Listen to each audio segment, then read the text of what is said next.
नमस्कार मित्रमैत्रिणींनो, जर तुम्हाला आपल्या चॅनलवरच्या कथा आवडत असतील तर लाईक करत जात जा आणि चॅनलला सबस्क्राईब करून बाजूची घंटी दाबा आणि ऑलवर सेट करा, म्हणजे जेव्हा जेव्हा मी नवीन व्हिडिओ किंवा कोणतीही नवीन पोस्ट अपलोड करेन तेव्हा ती सगळ्यात आधी तुमच्यापर्यंत पोहोचेल। धन्यवाद। तर वळूया आपल्या कथेच्या पुढच्या भागाकडे। आधी 1 मिनिट, ती बोलली तसा तो जागीच थांबला। ती त्याच्या जवळ आली। काय झालं? किस करायचंय का मला? तो एक्सायटेड होत बोलला। तशी पुन्हा ती त्याच्याकडे डोळे बारीक करून पाहू लागली। ऐक ना, मला आत्ता आठवलं की मी ते दिव्याचं नाव कुठे ऐकलंय। ती खूपच उत्साहात बोलली। कुठे ऐकलंय युवी? आधी पण सिरियस होऊन तिच्या उत्तराची वाट पाहू लागला। आता पुढे। आधी, तुला आठवतंय आपण अक्षयच्या फ्रेंडच्या पार्टीमध्ये गेलो होतो आणि माझ्यासोबत इतका मोठा सीन झाला होता? ती बोलली। बोलताना पण तिला वाईट वाटत होतं। हो, आठवतंय युवी। असा कसा विसरेन मी? तो तिला जवळ घेत बोलला, कारण ती आठवण काढूनच ती थोडी डिस्टर्ब झाली होती। पण त्याचं काय? त्याने पुढे विचारलं। त्या पार्टीमध्ये जे घडलं ते त्या राकेशने घडवून आणलं होतं। ते त्याने का घडवून आणलं ते मला एक्झॅक्ट तर नाही माहीत, कारण त्याआधी मी तिथून निघून गेले होते। पण त्याच्या तोंडून मी दिव्याचं नाव ऐकलं होतं, ओझरतं। पण पुढचं काही ऐकायला मी तिथे थांबले नव्हतेच, कारण मी खूप डिस्टर्ब झाले होते त्या रात्री आणि तशीच तिथून घरी निघून आले, ती बोलली। आधी तिचं म्हणणं एकटक ऐकत होता। आधी, मला असं खूप स्ट्रॉंगली वाटतंय की ही तीच दिव्या असावी आणि त्या राकेशचा नक्कीच काहीतरी संबंध जोडला गेला असावा तिच्याशी आणि अक्षयशी, ती बोलली। Yes, you are right. जर असं असेल तर आधी मला त्या राकेशला भेटावं लागेल। त्याच्याकडून आपल्याला नक्कीच काहीतरी इन्फॉर्मेशन मिळेल, आधी बोलला। पण त्याचा कॉन्टॅक्ट नंबर कसा मिळेल? तिने विचारलं। मिळेल, नक्की मिळेल, यू डोंट वरी, तो बोलला। पण कसा आधी? अक्षय तर आपल्याला त्याचा नंबर नाही देणार, तिने विचारलं। ज्याची पार्टी होती ना, त्याचा कझिन माझा फ्रेंड आहे। मी त्याच्याकडून नंबर घेईन, कारण पार्टीमध्ये आलेल्यांची सगळ्यांची इन्फो सेव्ह असते। त्यातूनच मी त्याला तो नंबर काढून द्यायला सांगेन, आधी बोलला। ओके, ती बोलली। थँक्स युवी, खूप महत्त्वाची इन्फो दिलीस तू आज। आता आपल्याला नक्कीच काहीतरी क्लू मिळेल, तो बोलला। तशी हसली ती आणि त्याला बिलगली। चल, मी जातो आता, गुड नाईट, तो तिच्यापासून थोडा दूर होत बोलला। तसं तिचं तोंड पडलं। अगं, आत्ता काय झालं? कधीपासून तर मला ढकलून काढत होतीस ना, मग आता मी जातोय तरी का तोंड बारीक करतेस? त्याने विचारलं।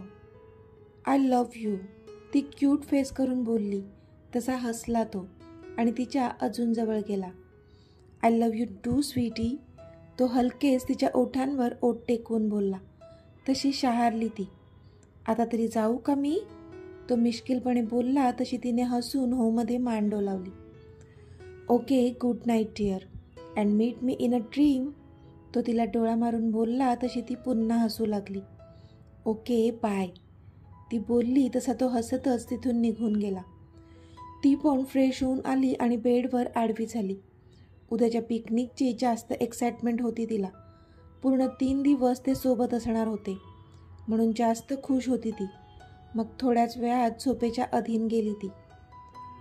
दुसऱ्या दिवशी सगळेच जण लवकर उठून एकदम रेडी झाले होते। सगळे खूपच एक्सायटेड होते। बाहेर बस येऊन थांबली होती। इथे युविका कधीपासून आधीची वाट पाहत होती, कारण तिला अक्षयसोबत अजिबात बसायचं नव्हतं। तशी ती अक्षूसोबत बसली असती, पण अनय पण येणार होता। मग अक्षू तर त्याच्या शेजारीच बसेल माहीत होतं तिला। आणि राहिली मयुरी, तर तिच्या बाजूला तर ती अजिबात बसणार नव्हती। पण अजून तिचा आधी काही खाली येत नव्हता, म्हणून मॅडमची धाकधूक वाढली होती आणि त्याचा राग पण येत होता तिला। पण इतक्यात तिला तो स्टेअरकेसवरून खाली उतरून येताना दिसला आणि त्याला बघून इथे तिचा तर श्वासच थांबला। त्याने व्हाईट शर्ट आणि ब्लू जीन्स असा कॅज्युअल ड्रेस घातला होता।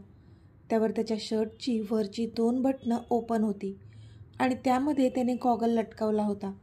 त्याचे सिल्की ब्राऊन हेअर आज जरा जास्तच शाईन करत होते। I am the most handsome man, ह्याचा त्याच्या चेहऱ्यावर असलेला तो माज पण चांगलाच उठून दिसत होता. पण हा माज ह्यावेळी तिला फ्लॅट करून गेला होता आणि त्याच्या ओठांवर असलेली ती किल्लर स्माईल समोरच्याला पुरेपूर घायल करायला पुरेशी होती. ती एकटक त्याच्याकडेच पाहत होती आणि त्याला बघून मनात नको नको ते विचार येत होते तिच्या, जे ती काढण्याचा प्रयत्न करत होती. पण तिचं बंडखोर हृदय मात्र तिला ते विचार वारंवार करण्यास भाग पाडत होतं. तो तुझाच आहे आणि त्याच्याबद्दल जर तसे विचार तुझ्या मनात येणार नाहीत तर मग कोणाबद्दल येतील, असंच म्हणत होतं तिचं हृदय तिला. पण ती आपल्याकडेच पाहत आहे हे पाहून तो गोड हसला आणि त्याने तिला डोळा मारला. तशी कधीपासून त्याच्या विचारांमध्ये हरवलेली ती आत्ता भानावर आली आणि तिने तिची नजर त्याच्यावरून हटवली. तसा तो गालातच हसला आणि खाली उतरून सगळ्यांजवळ आला. गुड मॉर्निंग एव्हरीवन, तो बोलला. गुड मॉर्निंग आदी, मयुरी त्याच्या जवळ येऊन बोलली. मी कशी दिसते आदी, तिने विचारलं. ॲज युज्युअल, ब्युटिफुल, तो बोलला. तशा इथे युविकाच्या भुवया उंच झाल्या आणि तिने त्याच्यावर एक रागीट लूक दिला. त्याला मात्र तिला चिडवायला मज्जा येत होती. थँक्स आदी, मयुरी खूप खुश होऊन बोलली. इतक्यात बाहेरून यशराज आत आले. सगळेजण खूप खुश दिसत होते. एक मोठा प्रॉब्लेम झाला आहे, यशराज आत येत म्हणाले.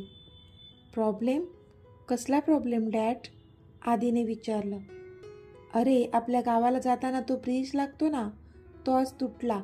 नशीब हे की त्यावेळी कोणीच नव्हतं ब्रिजवर, म्हणून काही जीवितहानी झालेली नाही आहे. पण ब्रिजच तुटलाय म्हणताना सगळी वाहतूक खोळंबली आहे. कधी सुरळीत होईल नाही सांगू शकत, यशराज बोलले. पण डॅड हे कधी झालं, कारण मी सकाळीच न्यूज पाहिल्या, त्यात तर मला ही न्यूज नाही दिसली, आदी बोलला. अरे आत्ताच राजूचा कॉल आला होता. त्याला मी कळवलं होतं ना तुम्ही सगळे तिथे येत आहात म्हणून. त्याने सगळी व्यवस्था करून ठेवली आहे. त्यानेच सांगितलं मला. न्यूजमध्ये थोड्या वेळाने येईल कदाचित, यशराज बोलले. ओह ओके, आदी बोलला. पण इथे सगळ्यांचा मात्र हिरमोड झाला होता. अरे देवा, म्हणजे आता प्लॅन कॅन्सल का, आजीने तोंड पाडत विचारलं. बिचाऱ्या एकदम रेडी होऊन बसल्या होत्या. काय करणार मग, कॅन्सलच करावा लागेल आता, सविता आत्या बोलल्या. सगळ्यांची तोंडं पडली होती. त्यात युवी पण होती, कारण तिने पण खूप काय काय ठरवलं होतं. हे 3 दिवस तिला आदीसोबत राहायला मिळणार होतं म्हणून खुश होती ती. पण आत्ता मात्र नाराजी पसरली होती तिच्या चेहऱ्यावर. काही गरज नाही आहे प्लॅन कॅन्सल करायची, आदीचा आवाज आला तसं सगळ्यांनी त्याच्याकडे नजर वर करून पाहिलं. आता आपण प्लॅन केलाच आहे तर कॅन्सल कशाला करायचा, आपण ट्रेनने गेलो तर, तो बोलला तसे सगळे त्याच्याकडे पाहू लागले. ट्रेनने, सगळेजण एकदाच ओरडले. अरे पण ट्रेनमध्ये किती गर्दी असते, मला तर नाही बाबा जमणार, सविता आत्या बोलल्या. आत्या आपण रिझर्वेशन करू, आदी बोलला. पण इतक्या अर्जंट बेसवर रिझर्वेशन मिळेल का, अनयने विचारलं. हो मिळेल, मी तुम्हाला करून देतो रिझर्वेशन, ती माझी जबाबदारी, यशराज बोलले. अरे वा, मज्जाच येणार. किती वर्षांनी ट्रेनने जाणार आहे मी. आता AC गाड्यांची सवय लावून घेतली आहे स्वतःला. आधी आमचे हे आणि मी ट्रेननेच तर जायचो, आजी बोलल्या. पण मला नाही जमणार, मला नाही आवडत ट्रेनचा प्रवास, अक्षय बोलला. ज्याला नाही जमणार त्यांनी नका येऊ, पण ज्याला जायचं असेल ते येऊ शकतात, मी तर जाणार, आधी त्याला एक रागीट लूक देऊन बोलला. मी पण येणार, मी पण येणार, असं बोलून सगळ्यांनी हात वर केले. पण अजून अक्षयने हात वर केला नव्हता, म्हणून युविका पण तशीच उभी होती. तिने आदीकडे पाहिलं तर त्याने तिला डोळ्यांनीच इशारा केला. तशी ती पुढे आली आणि तिने पण हात वर केला. तसा अक्षयचा मात्र जळफळाट झाला. तो आता युविकावर पण चिडला होता, कारण त्याने नाही सांगितलं असताना सुद्धा तिने हात वर केला होता. अक्षय, काय प्रॉब्लेम आहे ट्रेनने तुला? अरे सगळेजण सोबत आहेत तर मज्जाच येणार आहे बाळा, आणि तू नाही आलास तर युविकाला पण वाईट वाटेल, आकांक्षा बोलल्या. हो दादा चल ना रे, खूप मज्जा करू आपण, अक्षता बोलली. हो अक्षय चल, आता मूड नको स्पॉइल करू सगळ्यांचा, अनु बोलली. ओके ओके, मी पण रेडी आहे, तो बोलला. तसे सगळ्यांनाच आनंद झाला. ऑफकोर्स युविका आणि आदित्य सोडून. बरं ठीक आहे, मी सगळ्यांचे रिझर्वेशन करून देतो, यशराज बोलले. यशराज आणि आजोबा इथेच राहणार होते. ते गावी नव्हते जाणार. बाकी सगळेच जण गावी जाणार होते. आता सगळेजण स्टेशनवर पोहोचले होते. पण स्टेशनवर खूप गर्दी होती. त्यामुळे सगळेच जण ती गर्दी बघून घाबरून गेले होते. पण त्यांचं रिझर्वेशन होतं म्हणून ते निर्धास्त होते. पण आता ह्या एवढ्या गर्दीमध्ये चढायचं कसं हा मोठा प्रश्न सगळ्यांना पडला होता. दादा, आज इतकी गर्दी का आहे? अनयने त्यातल्या एका माणसाला विचारलं. ओ भाऊ, खूप गाड्या रद्द केल्या आहेत आज, म्हणून एवढी गर्दी झाली इथे, तो माणूस बोलला. पण आमचं रिझर्वेशन आहे, मग आम्हाला तर बसायला मिळेल ना? अनयने पुन्हा विचारलं. फक्त 2-3 स्टेशन खूप गर्दी असेल भाऊ. तोपर्यंत तुमचं रिझर्वेशन असलं तरी तुम्हाला बसायला देणार नाहीत पब्लिक. त्यानंतर गाडी रिकामी होईल, तो माणूस बोलला. ओके, थँक्यू, अनय बोलला. फक्त 2-3 स्टेशनचा प्रश्न होता. त्यानंतर गाडी रिकामी होणार होती. पण आता गाडीत चढायचं कसं हा प्रश्न सगळ्यांनाच पडला होता. कारण सगळेच जण क्वचितच ट्रेनचा प्रवास करत होते. त्यामुळे त्यांना तेवढी सवय नव्हती त्याची. गाडी जसजशी प्लॅटफॉर्मला लागत होती सगळ्यांची धाकधूक वाढली होती. युविका पण घाबरली होती. अक्षयने पण तिच्याकडे लक्ष दिलं नाही, कारण त्याला तिचा राग आला होता. ती बिचारी भिरभिरत्या नजरेने आदीकडे पाहत होती. आदीने तिला डोळ्यांनीच शांत राहण्यास सांगितलं. मी आहे, डोंट वरी, जणू असंच म्हणत होता तो तिला. थोड्याच वेळात गाडी प्लॅटफॉर्मला लागली. आदी आणि अनयने अबीर, आजी, अक्षता, मयुरी, सविता आत्या ह्यांना गाडीत चढवलं. रविराज यांनी प्रतीक्षा आणि अनूला आत चढवलं. अक्षयने आकांक्षाचा हात पकडून त्यांना गाडीत चढवलं. त्यांच्या मागेच युविका होती. पण त्याने मात्र तिला हात दिलाच नाही. रागाने बघत होता तो तिच्याकडे. तिला काही कळलंच नाही की तो का रागावला आहे. पण ह्या गडबडीत ती मागे राहिली आणि बाकीचे लोक पुढे चढू लागले. आता सगळेजण गाडीत चढले होते आणि त्या गर्दीत फक्त युविका चढण्याचा निष्फळ प्रयत्न करत होती. कारण इतक्या लोकांच्या गर्दीमध्ये तिला चढायला मिळतच नव्हतं. इतक्यात गाडीचा हॉर्न झाला तसा तिच्या पोटात गोळा आला. कारण अजून ती खालीच होती आणि तिच्या घरचे सगळेजण गाडीत चढले होते. तिची नजर आदीला शोधत होती. पण तो काही तिला दिसलाच नाही त्या गर्दीत. म्हणून आत्ता काही आपण गाडीत चढत नाही असंच तिला वाटलं. कारण गाडी आता सुटण्याच्या मार्गावर होती.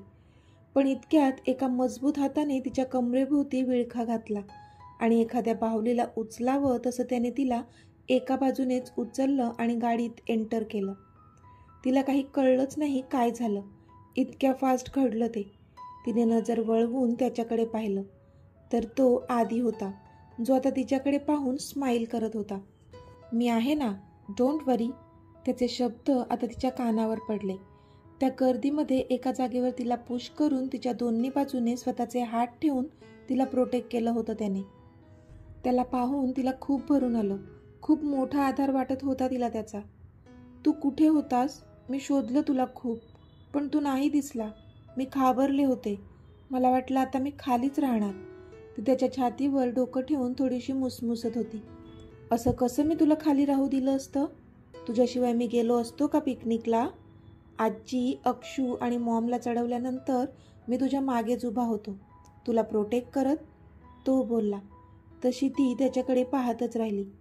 म्हणजे तो कधी आला कळलंच नव्हतं तिला. पण तो म्हणाला की मी तुझ्या मागेच होतो, तुला प्रोटेक्ट करत. म्हणून अजूनच तिला भरून आलं होतं. एका बाजूला तिचा आदी होता, जो खरंच जीव ओवाळून टाकत होता तिच्यावरून. आणि एका बाजूला अक्षय होता, जो तिला सहज वर घेऊ शकत होता. पण त्याने मात्र साफ दुर्लक्ष केलं होतं तिच्याकडे. तिला आता त्याचा खूप राग येत होता. पण तिने ते आदीला सांगणं टाळलं होतं. कारण त्याला जर सांगितलं तर तो नक्कीच पुन्हा चिडेल अक्षयवर. माहीत होतं तिला. म्हणून काही न सांगितलेलं बरं असंच वाटलं तिला त्या क्षणी. अरे, युविका कुठे आहे? ती राहिली वाटतं खाली. पुढून अक्षताचा आवाज आला. त्यांना वाटलं की युविका खालीच राहिली. तसं अक्षय पण आता इकडे तिकडे शोधू लागला. युविका, युविका, तू आहेस का? अक्षता आता जोरानेच तिला हाक मारत होती. आदी आणि युविका दरवाजाजवळच अडकले होते आणि बाकीचे सगळे आत शिरले होते. युविका चढली आहे गाडीत, इथे आहोत आम्ही, पुढे यायला जागा नाही आहे, आधी पण जोरातच बोलला. पण आता ते दोघे पण गाडीत चढलेत हे ऐकून सगळ्यांचा जीव भांड्यात पडला. सगळीकडे गर्दी होती आणि युविकाला आधीने व्यवस्थित प्रोटेक्ट केलं होतं. ती समोरून आणि तो तिच्या समोरून तिच्यावर झुकून त्याने दोन्ही हात आजूबाजूला ठेवून तिला प्रोटेक्ट केलं होतं. पण त्याचा पर्सनल असा टच तिला होत नव्हता, तेवढी काळजी तो घेत होता. पण मॅडम मात्र त्याला एकटक बघत होत्या. एकतर सकाळीच त्याला पाहून आमची विकेट पडली होती. काय काय विचार येत होते मनात. आणि आता तो तिच्या इतक्या जवळ होता तर स्वतःच्याच भावना अनावर होत होत्या तिला. त्याच्या भारदस्त छातीजवळ तिचा चेहरा येत होता आणि त्याचा परफ्यूमचा सुगंध तिच्या नाकात शिरला होता आणि तो आता तिला वेड लावत होता.